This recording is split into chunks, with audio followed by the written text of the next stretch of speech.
ஸ்ரீ சிவசங்கரா தேவனே, ஸ்ரீ சிவசங்கரா தேவனே. சங்கரம் சிவசங்கரம். எனக்கு கிடைத்த இந்த ஞானம், எக்ஸ்பீரியன்ஸ், எக்ஸ்போஷர் எல்லாமே அவனுடைய சேவைக்கு தேவை என்பதனால் முருகப்பெருமான் தந்து அருளினான் என்று தங்களுடைய அருளுரை பதிவு ஒன்று கூறுகிறது. கல்வியெல்லாம் கற்பித்து அவன்பால் தங்களை நேயம் காண வைத்த முருகப்பெருமான் தங்களுக்கு ஆத்ம ஞானத்தை நேரடியாக தராமல் ராகவேந்திர சுவாமி குரு பகவான் மூலம் ஏன் தர வேண்டும்? தங்களுடைய அவதார நோக்கமாகிய அருட்சேவை வழி மார்க்கத்தை தங்களுடைய ஆத்ம குரு என்ற நிலையில் முருகப்பெருமான் தான் தங்களை இன்று வரை வழி நடத்துகிறானா? இந்த கேள்வியினுடைய ஃபர்ஸ்ட் பார்ட் வந்து ஜனவரி 26, 1984 இந்த ஆன்மீகத்துக்கு என்னை இனிஷியேட் பண்ணுறதுன்னு சொல்லுவாங்க இல்லையா, சுவிட்ச் போடுறது, அந்த வேலையை தான் ராகவேந்தர் செஞ்சார். மற்றபடி நான் முருகன்கிட்ட நிறைய தரிசனம் பண்ணியிருக்கேன், நிறைய உபதேசங்களை வாங்கியிருக்கேன். என்னை வந்து முருகர் மாமான்னு கூப்பிடுவார். அப்போ நான் எவ்வளோ பழைய ஆளுன்னு பாருங்க. முருகரே என்ன மாமான்னு கூப்பிட்றாரு, கங்கை தாய் என்ன மாமான்னு கூப்பிட்றாங்க. இப்போ நான் ரொம்ப சீனியர். 7000 வருஷமாக இந்த உலகத்தில் இருக்கக்கூடிய ஆத்மா தான் இன்றைக்கு சிவசங்கர் பாபா என்று நீங்கள் பெயரிட்டு அழைக்கிற ஒரு ஆத்மா. அதனால் நான் கைலாசத்துக்கு போகிற போது அங்கே முருகர் 3 வயசு குழந்தையாக எனக்கு தரிசனம் கொடுத்தாரு. நிறைய கைலாசத்தில் இந்த வாட்டர் மார்க்ஸோடு இருக்கும். அந்த கல்லுங்கள்லேயே வந்து பாதம், வில்லு, அம்பு அந்த மாதிரிலாம் நிறைய இருக்கும். இவ்வளோ கல்லுங்கள் எடுத்து என் கையில் கொடுத்து என்கிட்ட முருகர் சொன்னதுன்னா, மாமா இதை வச்சு அப்பாவுக்கு பெரிய கோட்டை கட்டு அப்படின்னாரு. அப்பா என்ன சிவபெருமான், அவருக்கு பெரிய கோட்டை கட்டுன்னா ஆன்மீகத்தில் எதையாவது சாதி அப்படின்னு அர்த்தம். அப்போ முருகர் ஒரு எத்தனையோ வருஷமாக, இப்போன்னு இல்லை, எத்தனையோ வருஷமாக என்னோடு தொடர்பில் தொடர்ந்து இருந்து கொண்டிருக்கிறார். எனக்கு இனிஷியேட் பண்ணது ராகவேந்தரை தவிர என்னை வழிநடத்தி கொண்டிருப்பது பல தெய்வ வடிவங்கள். ஒன்றுன்னு நான் சொல்ல மாட்டேன். முருகர் வந்து ஏதாவது எவ்வளோ பெரிய மகான்கள். இப்போது சேலத்தில் ஸ்கந்தாசிரமம்னு ஒரு இடம் இருக்குது. அங்கே பூர்ண பிரதிஷ்டியா 18 கை துர்கை, அப்புறம் ஒரு பஞ்சமுக ஆஞ்சநேயர், தத்தாத்திரேயர், அப்புறம் இவர் பஞ்சமுக பிள்ளையார், இந்த மாதிரிலாம் ஹியூஜாக இருக்கும். 18 கை துர்கை இருக்கும். அதுக்கு நேரில் முருகர் இருப்பார். முருகனை சுற்றி அவரே செவ்வாய்ங்கிறதுனால மீதி 8 கிரகம் இருக்கும். ஒரு பெரிய மகான். அவர் வந்து ராமாவதார காலத்தில் விஸ்வாமித்திரராக இருந்தவர். இந்த பிறவியில் அவர் சாந்தானந்த சுவாமின்னு சொல்லி அவதூத வழியில், அவதூதனா துணி போடக்கூடாது, ஆனால் அவருடைய குரு அவருக்கு அலோவ் பண்ணார், நீ கவி கட்டிக்கலாம் அப்படிங்கிற மாதிரி. அவர் ஜட்ஜி சதாசிவ பிரம்மேந்திரார், அதுக்கப்புறம் சேந்தமங்கலம் அவதூத சுவாமிகள் வழியில் வந்தவர். அவர் ரொம்ப பெரிய நிலை. இங்கே தாம்பரம் பக்கத்தில் கூட கோயில் கட்டியிருக்காரு, சேலம் ஸ்கந்தாசிரமம் கட்டியிருக்காரு, புதுக்கோட்டையில் கட்டியிருக்காரு, சேந்தமங்கலத்தில் கட்டியிருக்காரு. நல்ல. ஸோ நான் அவரை பார்க்கறதுக்கு போனேன். ஏன் பார்க்க போகிறோன்னா நமக்கு சம்மந்தம் இருக்கும். அவர் விஸ்வாமித்திரராக இருந்த காலத்தில் நான் ராமராக இருந்தேன். ஆத்ம சம்பந்தம் இருக்குது. அதனால் நமக்கு அங்கே போகிற மாதிரியான ஒரு பிளெஸ்ஸிங் இருந்து நம்ம அங்கே போனோம். அப்போது சந்தான சுவாமி இருக்கார் இல்லையா, அவர் என்கிட்ட சொன்னார், நீங்கள் என்ன மகாராணியே அனுகிரகம் பண்ணுற நிலையில் இருக்கேள், இந்த சேனாதிபதினா எது கட்டுன்னு அழுகுறேள் அப்படின்னாரு. மகாராணினா பராசக்தி, அவளே உங்களுக்கு பிளெஸ்ஸிங் கொடுக்குற நிலையில் நீங்கள் இருக்கீங்க, இந்த சேனாதிபதி முருகனை எது கட்டின்னு இருக்கீங்கன்னு சொன்னார். நிஜமாகவே சொன்னார். நான் சீரியஸாக எடுத்துக்கல.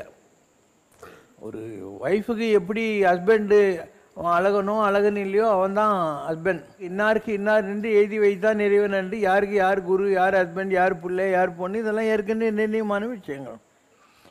ஸோ நான் சீரியஸாக எடுத்துக்கல அவர் சொன்னதை. ஆனால் பின்னாளில் அவரே வந்து 2 பேர் அனுப்பிச்சார் என்கிட்ட. அவங்க 2 பேரும் அண்ணா நகர் என் வீட்டுக்கு வந்தாங்க.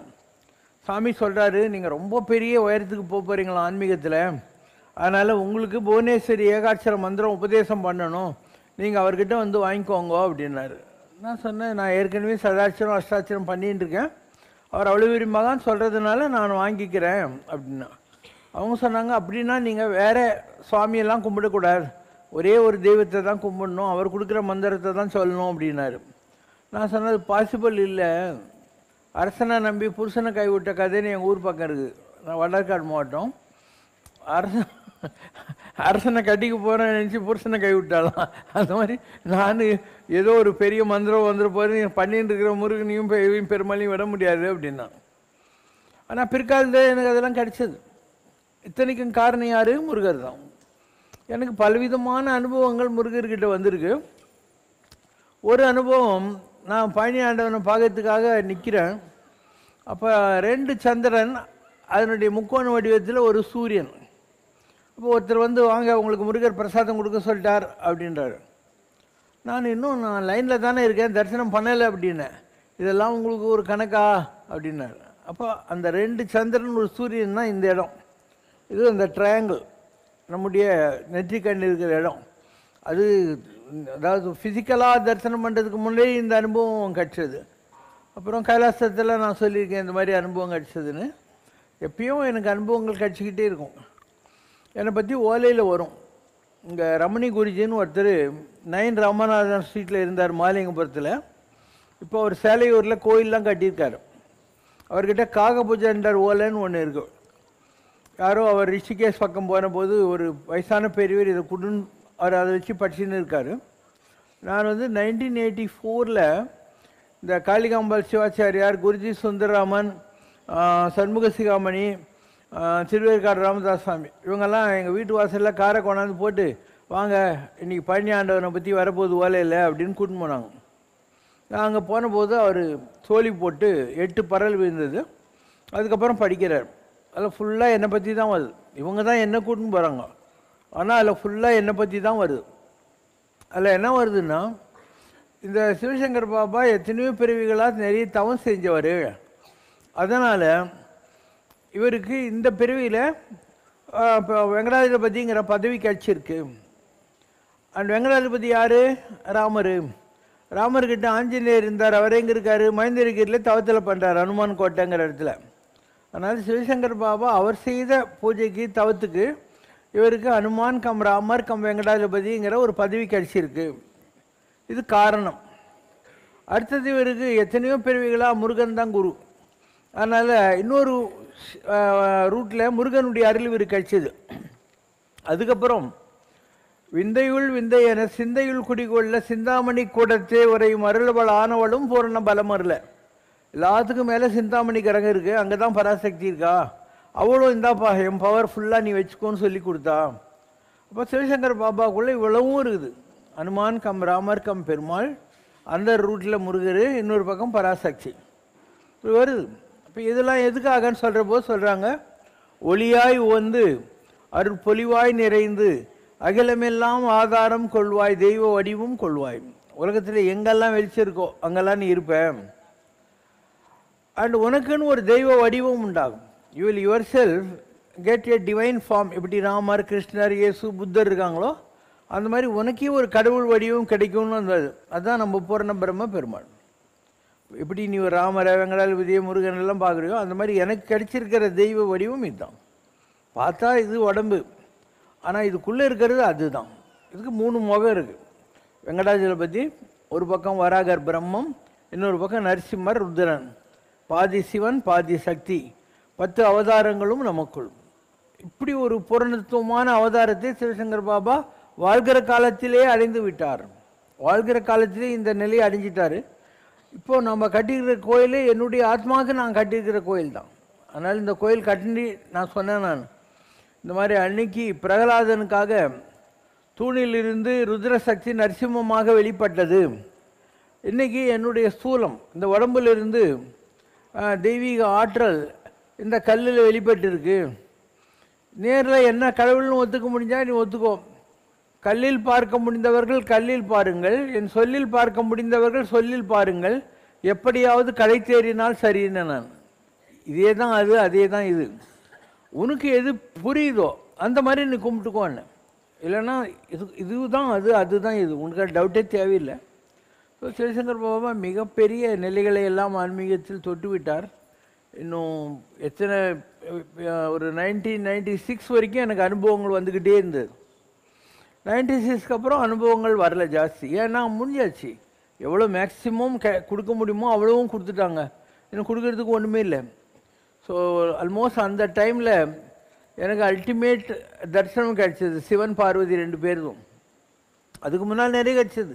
ஓம் பர்வத்துங்கிற இடத்துல பிள்ளையார 4 அடி உயரத்தில் பார்த்தேன். காஞ்சி காமாட்சி அம்மன் கோயிலில் பூஜை நடக்கிற போது ஐயர் இவ்வளோ பெரிய கற்பூர கட்டியை கொண்டாந்து என் கையில் வச்சு ஏதோ சாமி வந்த மாதிரி, ஐயப்பா இதை வச்சு சனாதன தர்மத்தை உலகமெல்லாம் பரப்பு பரப்பு அப்படின்னாரு. கங்கையில் குளிக்கிற போது கங்கை தாய் ஒரு பச்சை பாவாடை கட்டின்னு சின்ன பொண்ணாக வந்து, மாமா இத்தனை வருஷம் கழிச்சு இப்போ தான் எங்கிட்ட குளிக்க வந்திருக்கியா அப்படின்னா. இதுக்கு எல்லாருக்கும் முன்னால் காயத்ரி தரிசனம் கொடுத்தாங்க. இப்படி விதவிதமான கடவுளுடைய வடிவங்களெல்லாம் நம்ம பார்த்துட்டோம். அதெல்லாம் தான் நான் நீங்கள் போட்டிருக்கேன். இந்த ஃபோட்டோவில் இருக்கிறதெல்லாம் நான் பார்த்து இந்த கேமராவில் காட்டின கடவுள் தான். இங்கே தெரியறது அதில் காட்டியிருக்கேன் நான். இப்படி தான் இவ்வளோ கடவுளையும் நம்ம பார்த்துருக்கோம். ஸோ லாஸ்ட்டில் சிவன் பார்வதி 2 பேர் நான் கைலாசத்தை சுற்றி வரேன். அப்போ அங்கே ஒரு இந்த என்ன தின்ன மாதிரி ஒரு இது என்னென்னா கல் கட்டி வச்சுருக்கோம். அப்போ பார்வதி சும்மா கண்ணு வேடிக்கை பார்க்குறாங்க. சிவன் நான் பிறந்ததுலேருந்து என்னுடைய வாழ்க்கையில் என்னெல்லாம் நடந்ததோ எல்லாத்தையும் சொல்லினே வர்றாரு விலாவரியாக ஃபுல்லாக. அதுக்கப்புறம் சொல்கிறார், இந்த ஜென்மாவில் உன்னுடைய கர்மாலாம் முடிஞ்சு போச்சு, இன்னும் எந்த கர்மாவும் பாக்கி இல்லை. ஆனால் எந்த குடும்பத்தில் நீ பிறந்தியோ அந்த குடும்பத்தில் இருக்கிறவங்களுக்கு பித்ரு காரியம்னுவாங்க, இந்த தேவசம்லாம் பண்ணுறது. அது நீ பண்ண தேவையில்லை, நான் உனக்கு எக்ஸம்ஷன் கொடுக்குறேன். ஆனால் ஒரே ஒரு தடவை எண்ணெய் எள்ளு எடுத்துன்னு போய் பத்ரிநாராயணன் கோயிலில் கொடுத்துரு அப்படின்னாங்க. நான் சொன்னேன், நான் உன்னையே பார்த்துட்டேன், நான் எதுக்கு அங்கே போய் கொடுக்கணுன்னு. அங்கே தான் கணக்கு வச்சுருக்காங்க எல்லா ஆத்மாக்களுக்கும், அதனால் நீ அங்கே போய் கொடுனாங்க. சரின்னு கைலாசத்துலேருந்து வந்து நான் பத்ரிகாசிரமத்துக்கு எண்ணெய் எள்ளு எடுத்துன்னு போனேன். நான் இங்கே நிற்கிறேன், அங்கேருந்து ஓடி வந்து ஆயிரம் அது 2ஐயும் பிடிங்கின்னு போய் பத்ரிநாராயணன் பாதத்திலே வச்சுட்டார். அதனால் நான் காரியம் தேவசம் இதெல்லாம் பண்ணுறதில்லை. உங்களெல்லாம் பண்ணுன்னு நான் சொல்லுவேன், ஆனால் நான் பண்ணுறதில்லை. ஏன்னா சிவனே சொல்லிட்டார், எல்லாம் முடிஞ்சு வச்சு உனக்கு எந்த கர்மாவும் கிடையாது, இதை மாத்திரம் ஒரு தடவை பண்ணிடுன்னு சொன்னார். அதை தான் நான் பண்ணோம். அப்புறம் நிறைய அனுபவங்கள் இருக்குது உலகத்தில். சிவசங்கர் பாபா மிகப்பெரிய உயரங்களை கடவுளுடைய புண்ணியத்தினால் அடைஞ்சிட்டார். அண்டு இது எல்லாமே எல்லாத்திலையும் வர்றது தான். ஏதோ ஒரு காகபூஜன்ற சொன்னாருன்னு நினைக்க தேவையில்லை. எனக்கு இது வரைக்கும் ஒரு 50-60 நாடி படிச்சிருப்பாங்க, விதவிதமாக படிச்சிருப்பாங்க.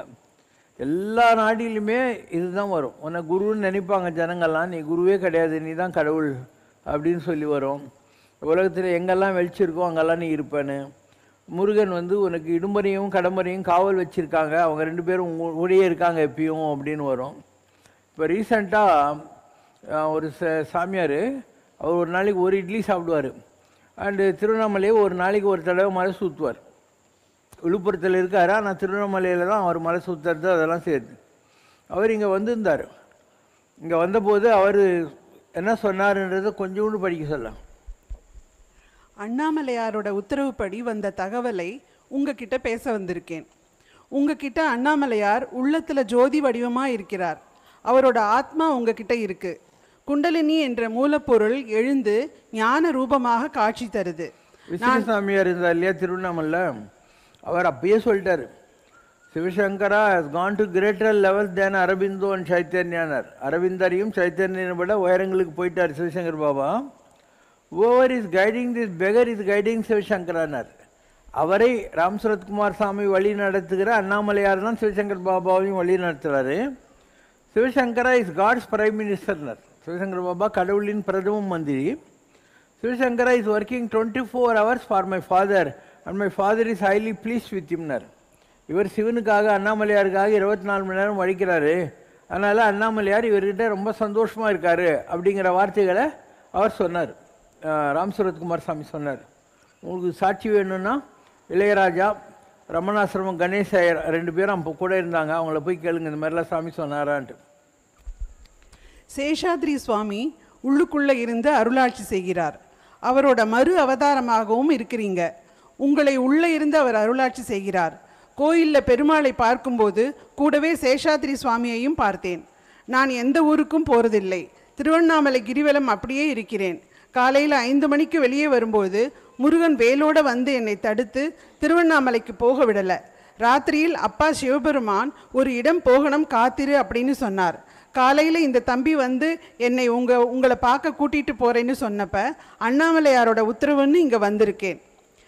சாமிக்குட்டி, அழுக்கில்லாத அண்ணாமலையாரோட தீபம் உங்களுக்குள்ளே எரிஞ்சுக்கிட்டு இருக்குது. சேஷாத்ரி சுவாமியோட மறு அவதாரம். சட்டையை கழட்டி போடு சாமிக்குட்டி, எல்லாரையும் கரையேற்றிட்ட, நீயும் கரையேறணும், அவ்வளவுதான். இந்த பிறவியில் ஆத்மா முக்தி அடைய போகுது. நிறைய நல்லது பண்ணிட்ட. ஏழைகளுக்கு நிறைய நல்லது செஞ்சுருக்கீங்க. உன்னை தேடி வரவங்களுக்கு எல்லாம் நிறைய அருள் செஞ்சுருக்க, படிப்பு கொடுத்துருக்க. ரொம்ப நல்ல நிலை, பெரிய நிலை சாமிக்குட்டி. காசுக்கு ஆசைப்பட்டதில்லை, பொய் பேசுவதில்லை, ஒருத்தரை இழிவுபடுத்தினதில்லை. ஏழ்மையிலிருந்து உழைப்பால் உயர்ந்து வந்திருக்க, தன்னையே அறிந்து பெரிய நிலையில் இருக்க, சிகரம் போல. இது முக்தி பிறவி. தனிப்பெருஞ்சோதி அருட்பெரும் கருணை தனிப்பெருஞ்சோதி நீ. போன பிறவியில் எந்த பாவமும் இல்லை. இந்த பிறவியில் முக்தி அடையும் நிலை. ஆத்மா உள்ளத்தில் ஒடுங்க போகும் நல்ல நிலை. ஏதோ கர்ம வினைன்னு கொஞ்சம் இருக்கு, அதை எடுக்க சொல்லி என்னை அனுப்பினாங்க. நான் எடுத்துட்டேன், பார்வையால் எடுத்துட்டேன். கர்ம வினை அப்படின்னா உன்னோட தான் என்ன, வர எல்லார்கிட்டேயும் நீ வாங்கிறது தான். எனக்கு எடுக்க சொல்லி உத்தரவு, நான் பண்ணியாச்சு. திருத்தணி முருகன் தான் உனக்கு குரு. முருகனோட மயில் எப்பவும் கூடவே இருக்கு. எந்த பயமும் வேண்டியதில்லை, எந்த பிரச்சனையும் உன்னை அணுகாது. உன்னோடது ரொம்ப பெரிய நிலை. சேஷாத்ரி சுவாமி, ஞானானந்தகிரி சுவாமி, பூண்டி சுவாமின்னு உனக்கு அவங்களோட பூரண அருள் எல்லாம் இருக்கு. உனக்கு வசதிக்கு எந்த குறையும் இருக்காது. உன்னுடைய அடுத்த நிலை இன்னும் உன்னை உயரத்துக்கு கொண்டு போகும். திருவண்ணாமலைக்கு போகணும் சாமிக்குட்டி. அண்ணாமலையார் உன்னை திருவண்ணாமலைக்கு கூப்பிடுறாரு. திருவண்ணாமலையில் ஜோதியில் உங்கள் ஆத்மா கலந்திடும். திருவண்ணாமலையில் உங்களுக்குன்னு இடம் இருக்கு. திருவண்ணாமலையில் முருகனுக்கு ஒரு இடம் அமைச்சு முருகன் உங்களை வைத்து பெரிய அருளாட்சி பண்ண போறாரு. சேஷாத்ரி சுவாமி போல உங்க நிலை வரும். முருகனுக்கு 21 அடியில் சிலை, 12 அடியில் வேல், வெள்ளியில் சேவல், மயில் இதெல்லாம் செய்கிற மாதிரி வரும். திருவண்ணாமலைக்கு வரணும் சாமிக்குட்டி. அண்ணாமலையாரோட ஜோதியில்தான் உன்னோட ஆத்மா ஒடுங்கும். சூரியன், அக்னி எல்லாம் ஒன்றுதான். என்கிட்ட இருக்கிறது எல்லாம் உனக்கு கொடுக்க சொல்லி உத்தரவு. எல்லாம் கொடுத்தாச்சு சாமிக்குட்டி. நிறைய ஆயுள் இருக்கு. 140 வயசு ஆயுள் இருக்கு. உன் உடம்புக்கு ஒன்றும் வராது. பரிபூர்ண ஆரோக்கியம் இருக்கு. அண்ணாமலையார் தீபத்தில் ஜோதி வடிவத்தில் சேஷாத்ரி சுவாமி கலந்தது மாதிரி அண்ணாமலையாரே வந்து உன்னை மயில் மேலே கூட்டிட்டு போவார். பிறவி முக்தி இருக்கு. மற்றவர்களைப் போல இல்லாமல் உன் ஆத்மா திருவண்ணாமலையிலேயே இருந்து எல்லோருக்கும் அருள் செய்யும். இதெல்லாம் அந்த சாமி சொன்னது. ஆனால் இதெல்லாம் நடக்குதானே போகுது. அப்போது இதை பற்றி இன்னும் விசாரமாக பேசுவோம். இந்த சேஷாத்ரி சுவாமிங்கிற விஷயம் ஏற்கனவே வந்து ரொம்ப வருஷத்துக்கு முன்னே 1984லேயே ரங்கராஜ ஐயங்கார்னு ஒருத்தர் இருந்தார். 42 கண்ணதாசன் சாலை, டி நகரில். கண்ணு தெரியாது. பெரியவரை அவரை சரப மாமான்னு சொல்லுவார். ஏன்னா அவரை சரப மந்திரத்தை எல்லாருக்கும் உபதேசம் கொடுத்துருந்ததுனால. அப்போ அவங்க ஆள் ஒருத்தர் மணிமொழியார்ன்ட்டு இந்த எக்மோர் பெனிஃபிட் சொசைட்டியில் டைரக்டராக இருந்தார்.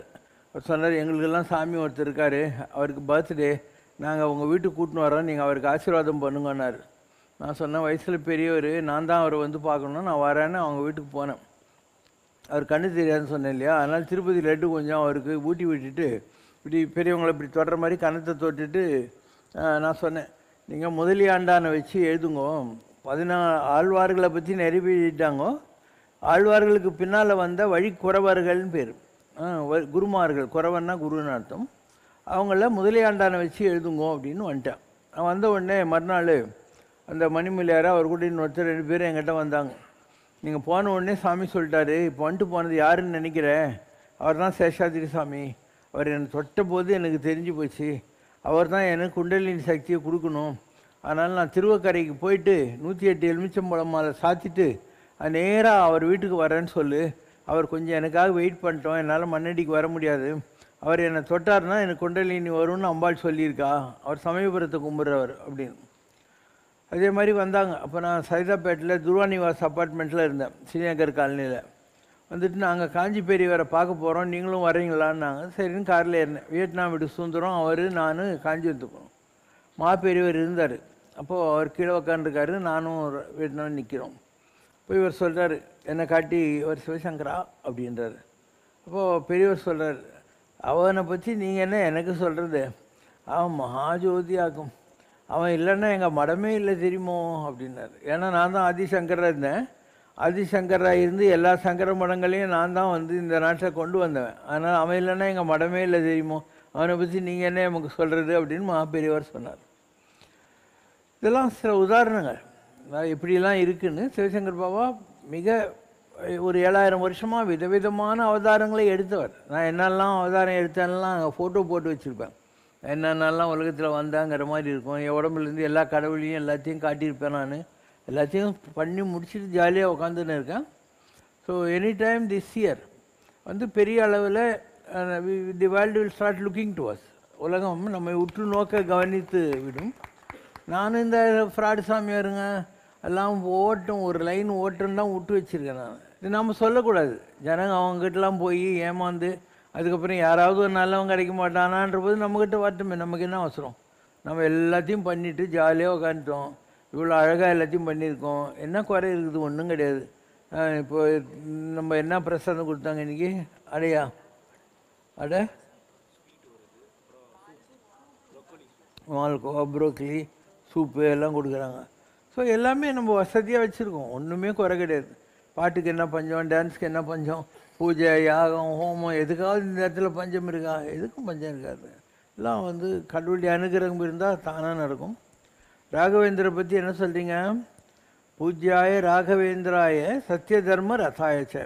சத்தியத்தையும் தர்மத்தையும் தன்னுடைய ரதத்துக்கு 2 சக்கரங்களாக வைத்து கொண்டிருக்கக்கூடியவர். பஜதாம் கல்பவிருஷாய நமதாம் காமதேனவே. பூஜிக்கிறவர்களுக்கும் பஜிக்கிறவர்களுக்கும் கல்பக விருட்சம் போல காமதேனுவை போல அருள் செய்யக்கூடியவர்.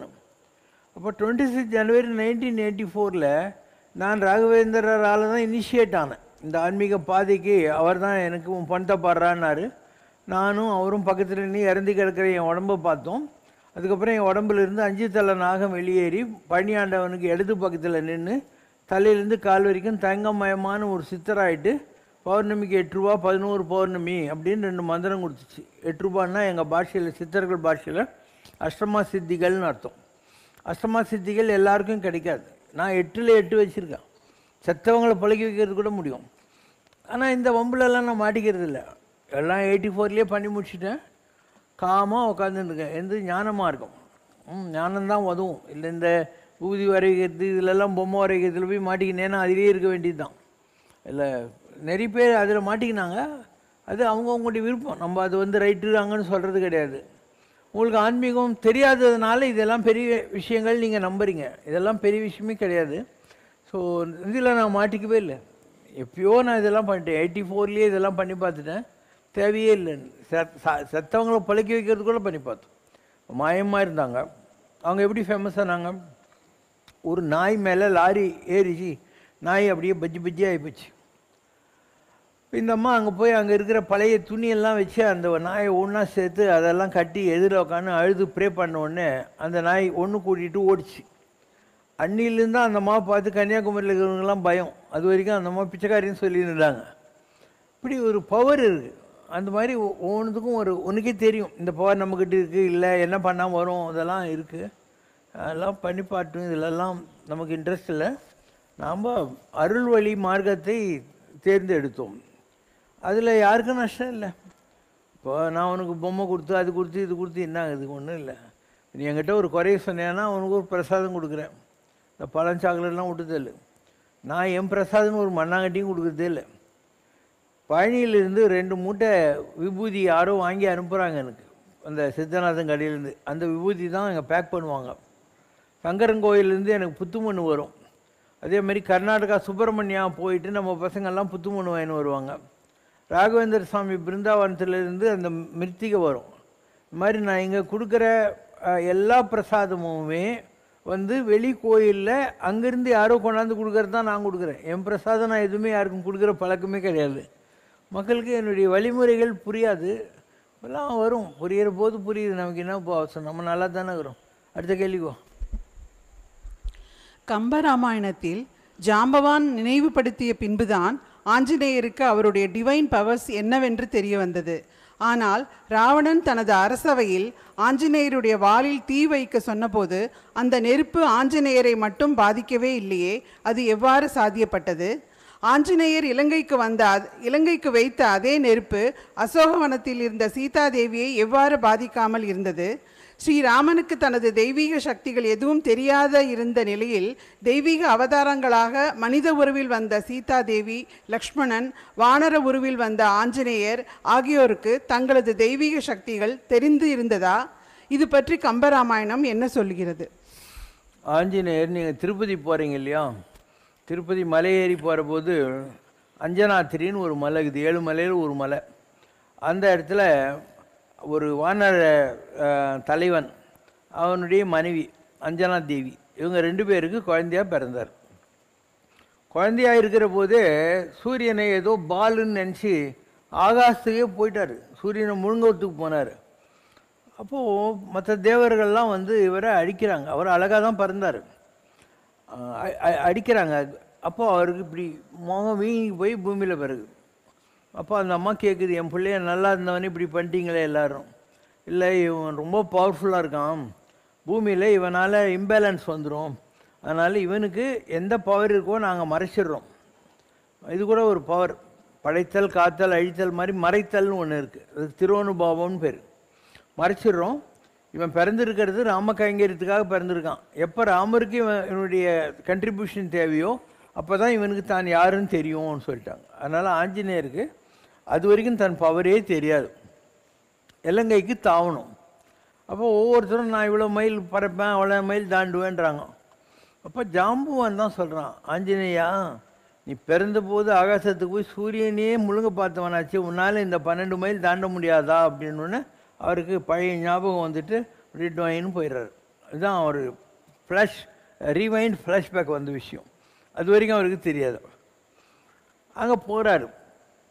போயிட்டு முதல்ல மண்டோதரியை பார்த்து இந்த அம்மா தான் சீதையாக இருக்குமோ அப்படின்னு நினைக்கிறாரு. இருக்காது, ஏன்னா ராவணன் வரான் இல்லையா, பெட்ரூமாக இருக்குது அது. அங்கேருந்து நேராக அசோகவனத்துக்கு போகிறாரு. அங்கே சீதா அசோகவனத்தில் நீங்கள் பார்க்கலாம், நுவேரேலியான்னு ஒரு இடம் இருக்குது ஸ்ரீலங்காவில். அங்கே அசோகவனம் இன்றைக்கி இருக்குது. அங்கே ஒரு ஆஞ்சநேயர் கோயில் எல்லாம் ராமர் கோயிலெலாம் கட்டி வச்சுருக்காங்க.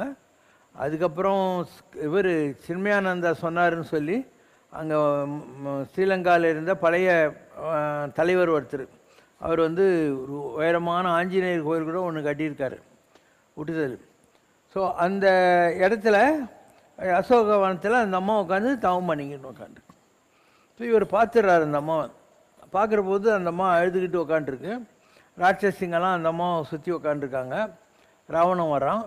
ராவணன் வந்து மகாதேவி இணங்கி விடு, ஏன்னா அவன் ஒரு சாபத்தில் இருந்தான், விருப்பம் இல்லாத எந்த பொண்ணையாவது தொட்டான்னா அவன் மண்டை வச்சு விடுன்றது. அதனால் அவளை குடிசையோடு தூக்கின்னு வந்தது கூட அதுதான் காரணம். அதனால் அவகிட்ட வந்து இணங்கி விடு அப்படின்லாம் டைலாக் அடிக்கிறான். இந்த மாதிரி நல்லா திட்டுறா.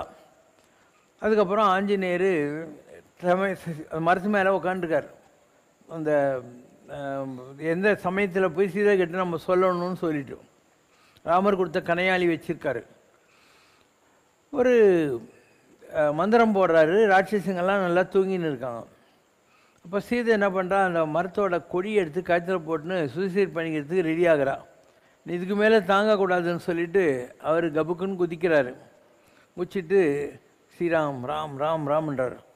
இப்போ இந்த அம்மாவுக்கு உயிர் போன வந்த மாதிரி ஆகுது. இந்த மோதிரத்தை காட்டின உடனே அவளுக்கு அந்த மோதிரத்தில் கண்ணில் தண்ணி விட்டு அழுது, ராமா இவ்வளோ பவித்திரமான உன்னுடைய மோதிரம் இந்த பழா போனால் ராவணனுடைய ஊருக்கு வரணும் தொலைணுமா அப்படின்னு அழுதா. அதுக்கு அபிஷேகம் பண்ணால் தன்னுடைய கண்ணீர்னாலன்னு கம்பான்னு வர்ணிப்பான். அதுக்கப்புறம் இவர் சொல்கிறாராம்மா, நீ எங்கே இருக்கேன்னு தெரியாமல் தான் இவ்வளோ லேட் ஆச்சு, ராமர் உன்னை மிஸ் பண்ணுறாரு, அங்கே அவரும் ரொம்ப ப்ராப்ளத்தில் தான் இருக்கார், நான் உன்னை தூக்கின்னு போகிறேன். இந்தம்மா என் கணவர் தான் என்னை மீட்டுன்னு போகணும், திங்கள் ஒன்று இருப்பேன் நன்றேல் மாய்குவேன், இன்னும் ஒரு மாதத்துக்குள்ளே உங்கள் ராமர் என்னை கூட்டின்னு போகலான்னு நான் செத்து விடுவேன் அப்படின்னு அந்த ஆள்கிட்ட போய் சொல்லுன்னு தலையிலேருந்து சூடாமணியும் எடுத்து கொடுக்குறோம். இதுக்கு நடுவில் யாரோ குரங்கு இதெல்லாம் பண்ணிகிட்டு இருக்குதுன்னு படையெல்லாம் அனுப்புகிறான். அவங்கெல்லாம் ஒன்றுமே கிடையாது. கடைசியில் அக்ஷயனை அனுப்புகிறான். அவனாலையும் ஒன்றும் பண்ண முடியல. போய் இந்திரஜித் வரான். இந்திரஜித் அவரை பிரம்மாஸ்திரத்தில் கட்டுறான். அதுக்கு கட்டுப்படுறார். யாராக இருந்தாலும் இந்த மாதிரி சக்தி வாய்ந்த மந்திரங்களுக்கு கட்டுப்படணும். இல்லைன்னா அதுக்கு என்ன மரியாதை இருக்குது. அதனால இவர் கட்டுப்படுறார். ஆனால் இந்த லூசு பிடிச்ச ராட்சசன்களுக்கு ஒரு ரூல் தெரியாது. ஒரு பிரம்மாஸ்திரம் இருந்தால் அதுக்கு மேலே வேறு கட்டு போடக்கூடாது. ஸோ இவங்க அங்கே இருக்கிற அந்த செடி கொடியெல்லாம் வச்சு அதுக்கு மேலே ஒரு கட்டு போட்டாங்களா, இப்போ பிரம்மாஸ்திரம் அறுந்து போச்சு, உள்ளுக்குள்ளே அறுந்து போச்சு. அதனால தான் அவர் திருப்பியும் போய் நெருப்பெல்லாம் வைக்கலாம் முடிஞ்சது. இல்லைனாக்கா பிரம்மாஸ்திரத்துக்கு ஒரு கட்டுப்பட்டு இருப்பார். இந்த சூடாமணி ராமர்கிட்ட போகிறார். ராமர் ரொம்ப சோகமாக உட்காந்துக்கிறார். டென்ஷனாக இருப்பார் ராமர். சீதை உயிரோடு இருக்காளா இல்லையா, ஏதாவது ஒரு விஷயம் தெரியணும், கற்போடு இருக்காளா இல்லை ராவணன் ரேப் பண்ணிட்டானா எப்படி தெரியும். அதனால் அவர் வராரு. வந்த உடனே கம்பர் அழகாக அந்த சீனை கொண்டு போகிறார். குறிப்பால் உணரும் கொள்கையானுங்கிறார்.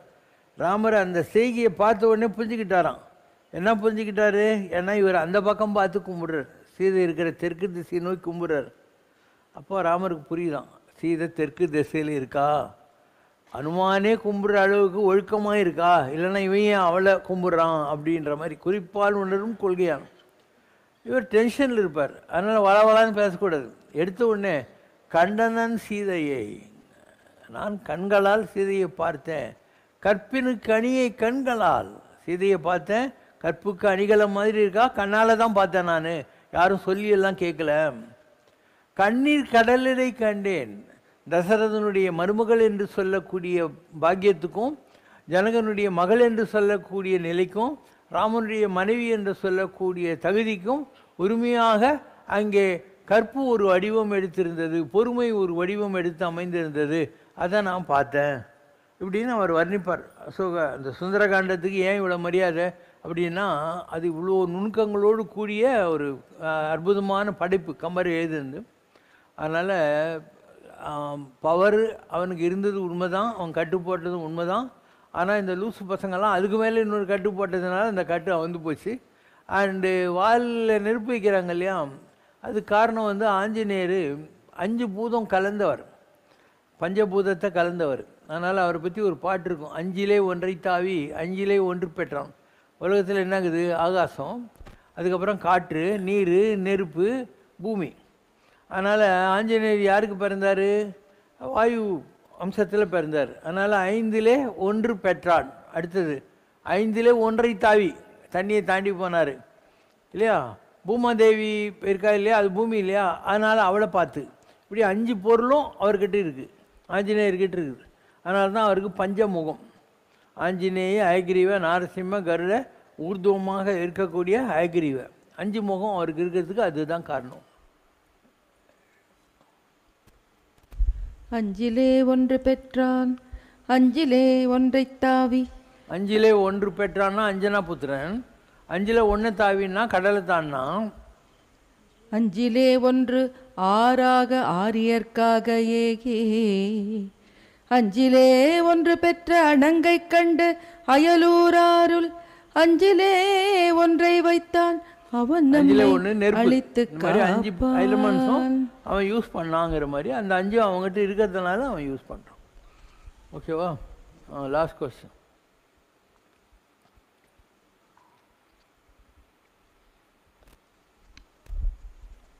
கடுந்தவத்தால் வரங்களை பெற்ற அசுரர்கள் பலர் நமது புராணங்களில் இடம்பெற்றிருக்கிறார்கள். இவர்கள் அனைவருமே ஆத்ம ஞானிகளா?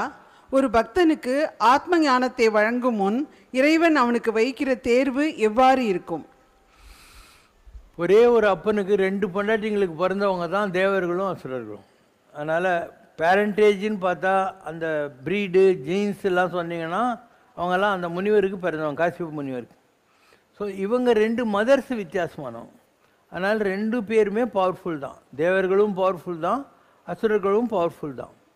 இதில் எங்கே வந்து வித்தியாசம் வருதுன்னு சொன்னால், தேவர்கள் வீக்காக இருந்தால் கூட நேர்மையாக இருப்பாங்க, அசுரர்கள் ஸ்ட்ராங்காக இருப்பாங்க, ஆனால் அவங்களுக்கு புத்தி கெட்டு போகும்.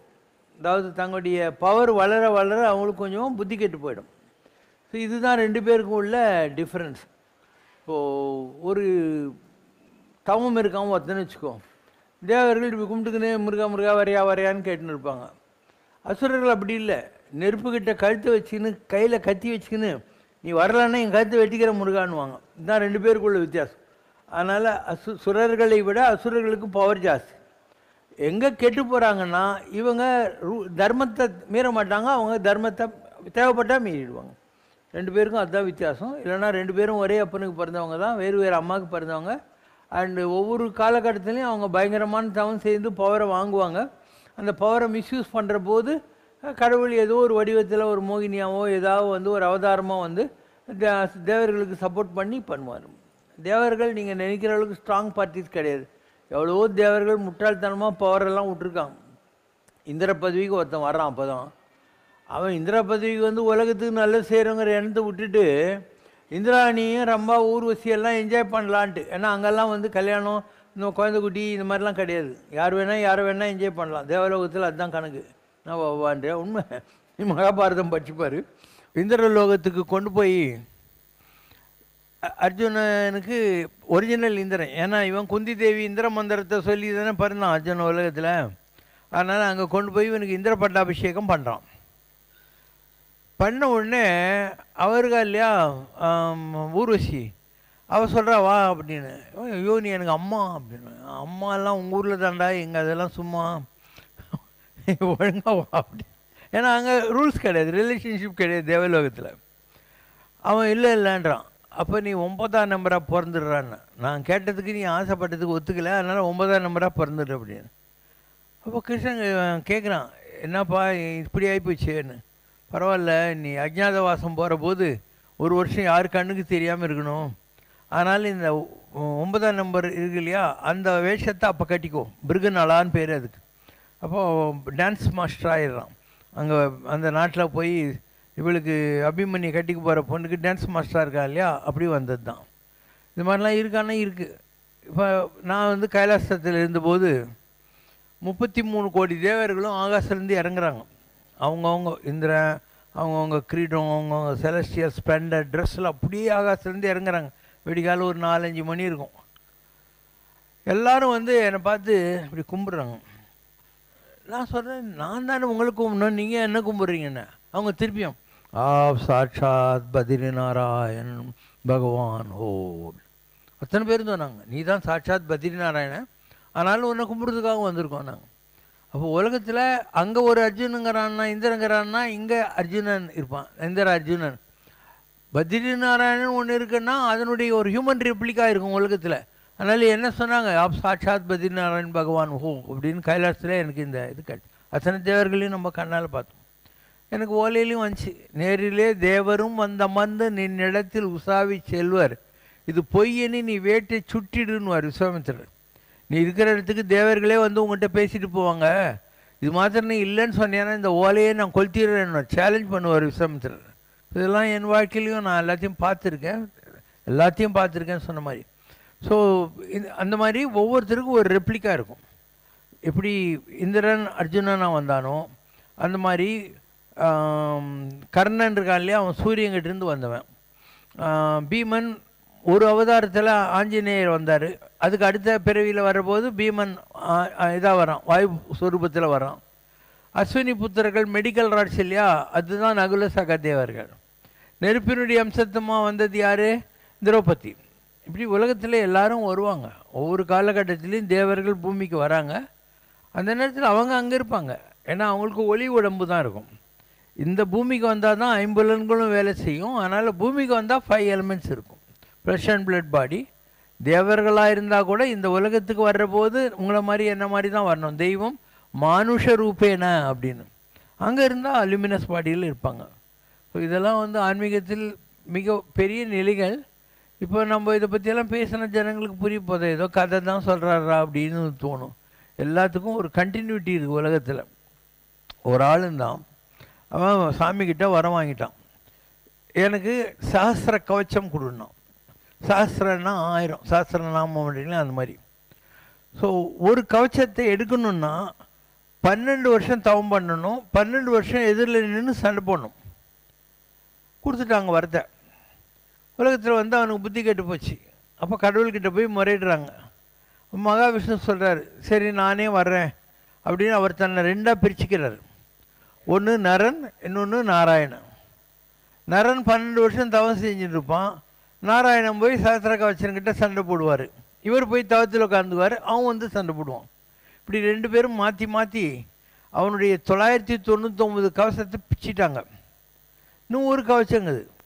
அப்போது யுகப்பிரளயம் வந்தது. யுகப்பிரளயம்னா என்ன, எல்லோரும் போடுவாங்க, பிரம்மா கூட போடுவான். பிரம்மனும் போய் கங்காளன் கலையபரமும் எம்மிரை நல்வீணை வாசிக்குமேன். வெறும் சிவன் தான் வீணை வாசிக்கிட்டு இருப்பான், ஊழித்தாண்டவன் அதுக்கு பேர். அந்த ஒரு கவச்சத்தோடு எங்கேருந்து வந்தான், சூரிய உலகத்திலேருந்து வந்தானா, அங்கே போய் தொலைஞ்சிட்டான். அடுத்த யுகம் வந்துச்சு. குந்தி தேவி சும்மா இல்லாமல் துர்வாசரிசி நம்ம கொடுத்த வரம் கரெக்டானு பார்க்கலான்னு சூரியனை கும்பிட்றாளா, அவன் வந்தான். கர்ணகனாலில் ஒரு கவச்சத்தோட பாக்கி அவனும் விட்டுட்டான்.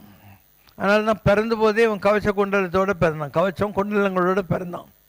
அதை தான் பின்னால் இந்திரன் வந்து தன்னுடைய மகனாகி அர்ஜுனனை காப்பாற்றுறதுக்காக இவங்ககிட்ட யாச்சகம் கேட்டான். உன் கவச்ச குண்டலங்களை எனக்கு கொடுன்னு சொல்லி அதுக்காக தான் கேட்டான். இப்படி உலகத்தில் கண்டினியூட்டி இருக்குது. என்ன ஒரு பிறவியினுடைய தொடர்புகள் பாக்கி இருந்தால் வரும். அது மாதிரி இந்திரன் கூட ஒரு பதவி தான். யாரெல்லாம் நிறைய தவம் செஞ்சாங்களோ அவங்களுக்கு அந்த மாதிரி ஒரு பதவி கிடைக்குது. அந்த பதவிக்கு போனாக்கா இப்போ நீ ஒரு ஆஃபீஸில் ஒரு ஜென்ரல் மேனேஜர் ஆகிற, அதுக்கு முன்னால் இந்த ஜென்ரல் மேனேஜர் ரிட்டையர் ஆகணும்போது உனக்கு அந்த கேபின் கொடுப்பாங்க. அவருடைய ஸ்டாஃப் இருக்காங்க இல்லையா, ஸ்டெனோகிராஃபரு, இவங்கெல்லாம் உன்னுடைய டீமுக்கு வந்துடுவாங்க. அந்த ஃபைல் எல்லாம் உங்கள்கிட்ட வந்துடும். அந்த மாதிரி இந்திரன்ன்றது ஒரு பதவி. ஒரு இந்திர பதவி கிடைச்ச ஒருத்தன் என்ன நினச்சான், நாம் இப்போ போய் ஊர்வசி, திலோத்தமர், அம்பாவெல்லாம் என்ஜாய் பண்ணோம் அப்படின்னு காம விகாரத்தோடு போகிறோம். இப்போ 7 ரிஷிகள் அங்கே போயிட்டுருக்காங்க. இவனுக்கு செக்ஷுவல் அரிஜி. அவங்கள பார்த்து சர்ப்ப சர்ப்ப அப்படின்னா, சர்ப்பனா நகருன்னு அர்த்தம். அவங்களுக்கு கோபம் வந்துடுச்சு.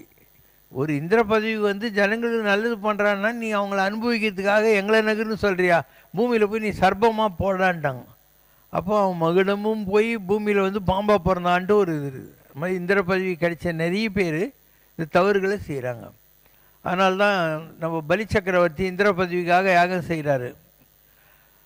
அப்போ ஏற்கனவே இருக்கிறத என்ன பண்ணுறான், கடவுள்கிட்ட போய் முறையிடுறான். கடவுள் சரி நான் உனக்கு ஹெல்ப் பண்ணுறேன்னு திருவிக்கிரம அவதாரம் எடுத்து வந்து 3 அடி நிலம் கேட்குறாரு. பக்கத்தில் அவனுடைய குரு சுக்கராச்சாரியார் சொல்கிறார், வந்திருக்கிறவன் பெருமாள், அவன் ஏமாத்தாரான்னு. அப்படி இருந்தாலையும் பெருமாள் கை கீழே இருக்கும், நான் தான் தானம் கொடுக்க போகிறேன், என் கை மேலே இருக்கும் அப்படின்னு அவன் தைரியமாக சரின்றான். சுக்கராச்சாரியர் கோபம் வருது. அதனால் ஒரு வண்டு மாதிரி ஆகி அந்த கமண்டலத்தில் தண்ணி விடுவான் இல்லையா, அதில் போய் அடிச்சிக்கிறாரு. தண்ணி விட்டாதான் செல்லுன்ற மாதிரி வந்திருக்கிற வாமனர் என்ன பண்ணுறாரு, தர்பப்புல் எடுத்து ஏதோ அடைச்சின்னு குத்துறாரு. அவனுக்கு ஒரு கண்ணு பிடிச்சி சுக்கராச்சாரியார். உடனே இந்த கடவுளையும் என்னை பழி வாங்கிட்டான், நீயும் பழி வாங்குற, உன் சங்காத்தமே எனக்கு வேணாம் அப்படின்னு கேரளாவிலேருந்து அவர் கடல் மார்க்கமாக போயிட்டு அவர் தான் முஸ்லீம் ரிலீஜனை உற்பத்தி பண்ண முகமது நபி. சுக்கராச்சாரியார் தான் முகமது நபி. இந்த நிகழ்ச்சி கேரளாவில் தான் நடந்தது. அதுக்கப்புறம் இவன் 3 அடி நிலம் கேட்டார் இல்லையா, ஒரு அடியில் மண் அளந்து ஒரு அடியில் விண்ணளந்து 3வது நாள் என் தலைமையில் வையின்னா. அப்போ தலைமையில் வச்சார். இது பெரிய பிளெஸ்ஸிங். ஒரு சிஷ்யனுடைய தலைமையில் இந்த இடத்துல காலடி வைக்கிறது குருன்றது ரொம்ப பெரிய விஷயம். சிவபெருமான் சென்னிமிசை சேத்தான் கூட தேவாரத்தில் ஒரு சீன்லாம் வரும். அப்போது அவர் சொல்கிறார், இந்த இந்திரன் இருக்கானே அவனுக்கு இன்னும் ரிட்டையர்மெண்ட்டுக்கு டைம் வரல ப்ரெசண்ட் இந்திரனுக்கு, அதனால் இப்போத்துக்கு உனக்கு இந்திர பதவி நான் தர முடியாது. ஆனால் நீ என்னுடைய மகாபக்தனாகிய பிரகலாதனுடைய வம்சத்தில் வந்த கொள்ளு பேர, அதனால் நீ போய் பாதாள லோகத்தில் சக்கரவர்த்தியாக இருந்து சந்தோஷமாக இரு, அடுத்த யுகத்தில் நீ தான் இந்திரன்ட்டார். அப்போ இன்றைக்கி அமெரிக்காவில் இருக்கிற யாரோ, உங்கள் அமெரிக்கன் பிரசிடெண்ட்டாக இருக்கலாம், இல்லை மிகப்பெரிய பணக்காரன் ஒருத்தன் அமெரிக்காவில் வந்துக்கிறானே எலான் மாஸ்க்கு, இல்லை இந்த மாதிரி யாரோ ஒருத்தன் அமெரிக்காவில் இருக்கான் இல்லையா, அவன் தான் வந்து பலி சக்கரவர்த்தி. who got that offer letter to become Indra in the next thing. அதே மாதிரி ஆஞ்சநேயர் என் கூட வான் ராமர் கூப்பிட்றாரு. இவர் நான் வரமாட்டேன், உங்கூட நான் ஸ்பெண்ட் பண்ண டைம் எல்லாம் கொஞ்சம் என்ஜாய் பண்ணிவிட்டு வரேன் மெதுவான்னு. ராமர் ரொம்ப சந்தோஷம், நீ மகேந்திரகிரிக்கு போய் தவம் பண்ணு, அடுத்த யுகத்தில் நீ தான் பிரம்மா, நான் உனக்கு ஆஃபர் லெட்டர் கொடுத்துட்றேன்னு கொடுத்துட்டாரு. அதனால் அவர் பஞ்சமுகத்தை வச்சுன்னு மண்ணு புகழ் மகேந்திரகிரியில் உட்காந்து தவம் பண்ணிட்டுருக்காரு. ஆனால் இந்த லைஃபுங்கிறது கண்டினியூஸ். ஒரு பிறவி இன்னொரு பிறவிக்கு தொடர்புகள் இருக்குது. உங்களுடைய தவம், உங்களுடைய எண்ணங்களுக்கு ஏற்ற மாதிரி அடுத்த பிறவி உங்களுக்கு நடக்குது. இது ரொம்ப அற்புதமான ஒரு காம்பினேஷன். இதெல்லாம் மக்களுக்கு புரியறதில்லை. வாலியை வதம் பண்ணுறாரு ராமர் ராமாவதார காலத்தில். அவன் சொல்கிறான், ஏயா நான் வந்து ராவணனை வண்டுன்னு நினச்சி என் கையில் பிடிச்சவன், அவனை அழிக்கிறதுக்கு இந்த குரங்கு சுகிர்வனை கூட்டு வந்துக்கிறேன், என்கிட்ட சொல்லியிருந்தா ஒரு நிமிஷத்தில் உனக்கு நான் சீதையை மீட்டு கொடுத்துருப்பேனேங்கிறான். இவர் இல்லைப்பா அப்படின்னு ஆய்வுன்றார். அவன் சொல்கிறான், பாய் அதில் லாஸ்ட்டில் ராமருக்கு என்ன பண்ணுறது தெரியல. சத்திரத்தே இது கீழகம்ன்றார். அதர்மத்தை அழிக்கிறது கூட தர்மந்தாம்பா அப்படின்னு. அதெல்லாம் உங்களுக்கு தான் ஏன் நாங்கள் குரங்குங்க, எங்களுக்கு ரூலே கிடையாது, அதனால் உன் ரூல் என்கிட்ட கொண்டாடுறாதான். இப்போ ராமருக்கு வழி தெரியல. சரிப்பா ஒன்று செய்யலாம், அடுத்த யுகத்தில் நான் எப்படி உன்னை மறைஞ்சு நின்று இந்த பிறவியில் ராமர் டு வாலி கொலை பண்ணணும், அது மாதிரி அடுத்த பிறவியில் நீ என்னை கொலை பண்ணிடுன்றார். அப்போது மகாபாரத காலத்தில் அவர் கிருஷ்ணர் ஆகிட்டு மகாபாரதெல்லாம் முடிஞ்சு போயிட்டு இப்படி உட்காந்துருக்காரு. முதல்ல வாலியாக இருந்து இந்த பிறவியில் இருக்கான் இல்லையா, அவன் ஜரான்னு ஒரு வேடனாக வந்திருக்கான். அவன் அங்கேருந்து பார்த்தாக்கா இது மானுடைய ஃபேஸ் மாதிரி தெரியுது, அவருடைய கால், கிருஷ்ணருடைய கால்.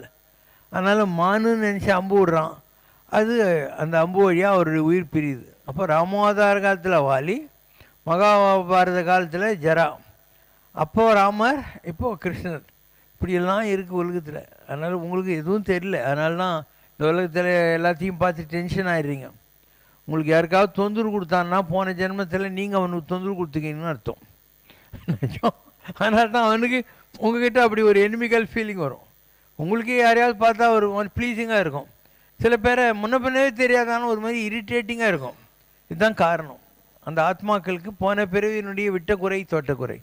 அப்பா பிள்ளைங்க, கணவன் மனைவி, குழந்தைங்களும் பெரியவங்களும், ஃப்ரெண்ட்ஷிப்ஸு, உனக்கு யாராவது வந்து ஹெல்ப் பண்ணுறான் ஒரு பிஸ்னஸ்லன்னா அது எல்லாத்துலேயும் ஒரு கொடுக்கல் வாங்கல் இருக்குது இந்த உலகத்தில். நீங்கள்லாம் எங்கிட்ட வரீங்கன்னா அதுதான் காரணம். எனக்கு உங்களுக்கும் ஒரு சம்மந்தம் இருக்குது. அதனால் நீங்கள் எங்கிட்ட தான் வருவீங்க. நாட்டில் என்ன கோயிலாக இல்லை, சாமியாருங்களாம் இல்லை, எங்கிட்ட ஏன் வரீங்க? வெளியூர்லேருந்தெல்லாம் வரீங்கன்னா சம்மந்தம் இருக்குது.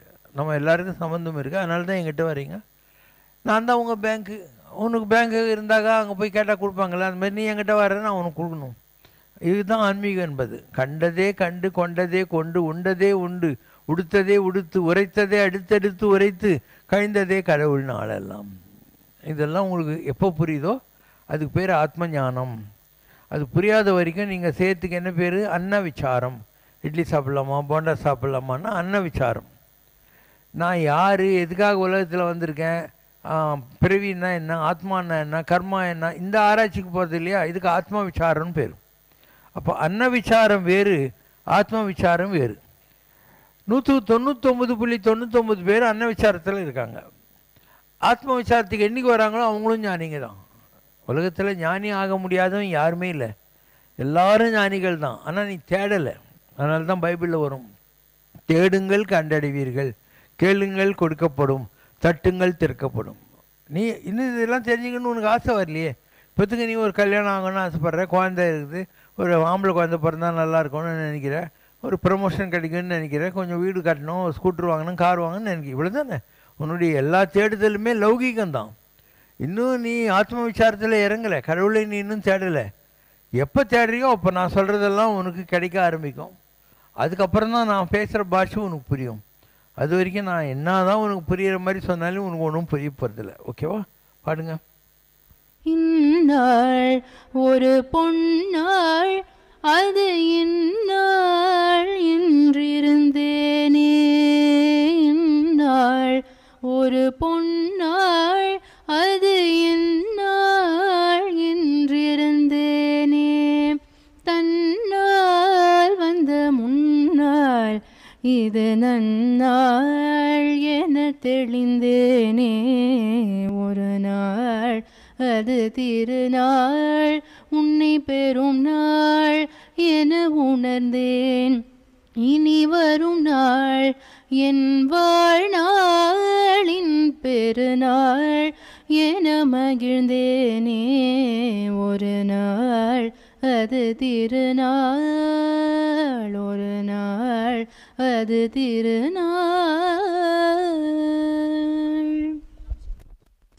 ஓம் ஜெய் சிவசங்கரரே, சுவாமி ஜகத் பரிபாலகரே, ஆதி சங்கர அவதாரா, அநாத ரக்ஷகரே.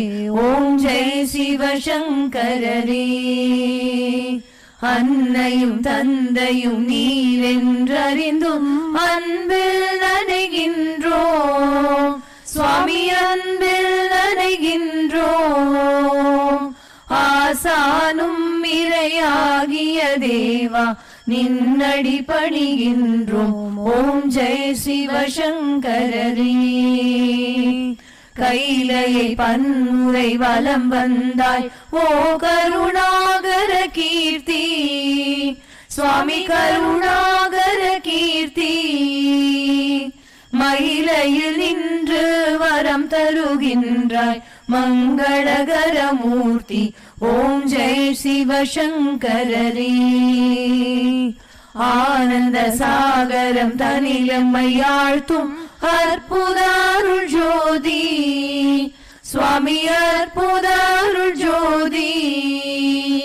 ஆரத்தி செய்து பாடி மகிழ்ந்தோம் அருள்வாய் பரஞ்சோதி. ஓம் ஜெய் சிவசங்கரரே. நாராயண நாராயண ஓம் சத்யநாராயண நாராயண நாராயண ஓம். நாராயண நாராயண ஓம் சத்யநாராயண நாராயண ஓம் சத்யநாராயண நாராயண ஓம். ஓம் ஜெய் சிவசங்கரரே. குறை ஒன்றுமில்லை மறைமூர்த்தி கண்ணா, குறை ஒன்றும் இல்லை கண்ணா, குறை ஒன்றுமில்லை கோவிந்தா.